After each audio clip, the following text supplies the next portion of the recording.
Okay, perfect. You did a great job reading by yourselves, doing your graphic organizers, etc.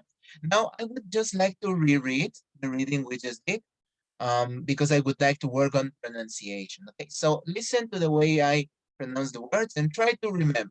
Okay, so let's go over the article again. ChatGPT accessible again in Italy. Remember I told you to highlight certain words? This is one of the words I need you to highlight, in.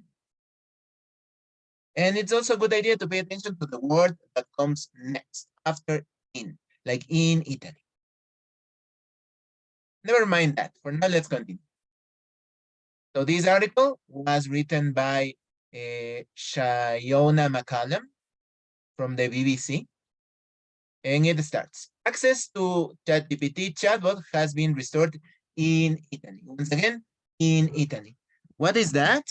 We'll check later. So IT was banned by the Italian Data Protection Authority at the start of April over privacy concerns. Another keyword we need to remember, at the start of April. So that word at is very special. IT maker OpenAI, which is backed by Microsoft, said it had successfully addressed or clarified the issues raised. IT said its privacy policy was now accessible to people before they register for ChatGPT, and there was a new tool to verify the age of users. The Italian Data Protection Authority, also known as Garante, had temporarily restricted the chatbot and launched a probe over the artificial intelligence application's suspected breach. As Garante had accused OpenAI of failing to check the age of ChatGPT's users, who are supposed to be age 13 or above, OpenAI said it would offer a tool to verify users' ages in Italy upon sign.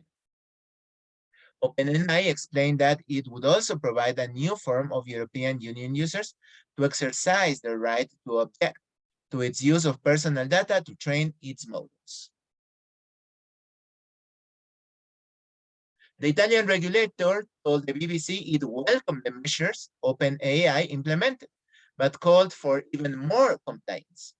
In particular, the spokesperson said around implementing an age verification system and planning and conducting an information campaign to inform Italians of what happened, as well as of the right to opt out from the processing of their personal data for training algorithms. Garante said it would carry on its fact-finding activities regarding OpenAI, also under the umbrella of the ad hoc task force that was set up by the European Data Protection Board. An OpenAI spokesperson said it appreciated the Garante for being collaborative and that it would continue ongoing constructive discussions. Millions of people have used ChatGPT since it launched in November 2022. Once again, please pay attention to that combination of words, in, and then a date. It can answer questions using natural human-like language, and it can also mimic other writing styles. Microsoft has spent billions of dollars on it, and it was added to Bing last month. It has also said that it will embed a version of the technology in its Office apps, including Word, Excel, PowerPoint, and Outlook. But Google's rival artificial intelligence chatbot is now available, but only to specific users over the age of 18. Okay? So you already processed this reading, you know what it is about. But I would like to stress these special words. On, in, at, and we have a couple more ins, right? In, at, in, and on. So basically we have three special words. In, on, at. These are grammatical, let's say grammatical words that we use to express certain ideas. They are called prepositions of time and place, or time and location. In, on, and at. We use in to talk about large extensions of, as a place, large places, and large periods of time. For example, countries, England, London, Chinatown. Those are countries, cities, neighborhoods. Very general, very large ideas. And if you're talking about time, you're talking about centuries, 1800s, decades, the 80s, years, the 70s, or 1981, months, July, May, or weeks, 2 weeks. Where do we find those examples of in the reading? So, for example, we have in Italy, which is talking about place, which is talking about a country, location, country, Italy. Also, to talk about, well, Italy is repeated, time in November 2022, which is a period of time, obviously, right? In July, in November, in May, right? We also have the word on, which is used to talk about more specific things, not as general, not as large as in, a little smaller. For example, streets or avenues, like Oxford Street, or a smaller place like the corner. And when you are talking about time, it's more specific time, like actual dates or days of the week, like May the 7th, 1964. That is a date, a specific date.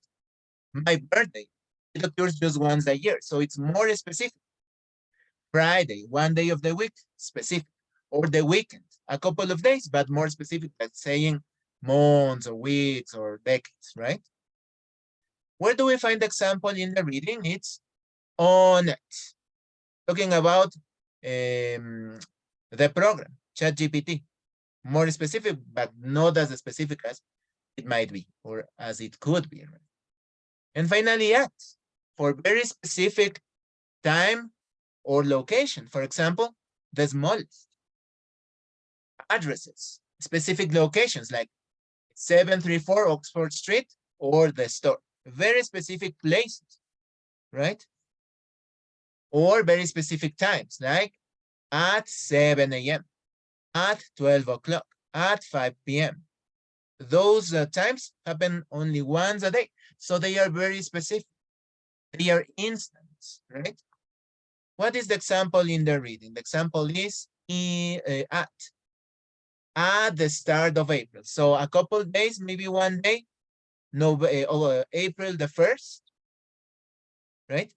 So I would just like to highlight those prepositions of time and place, which were part of the reading we did today and our writing exercises, okay?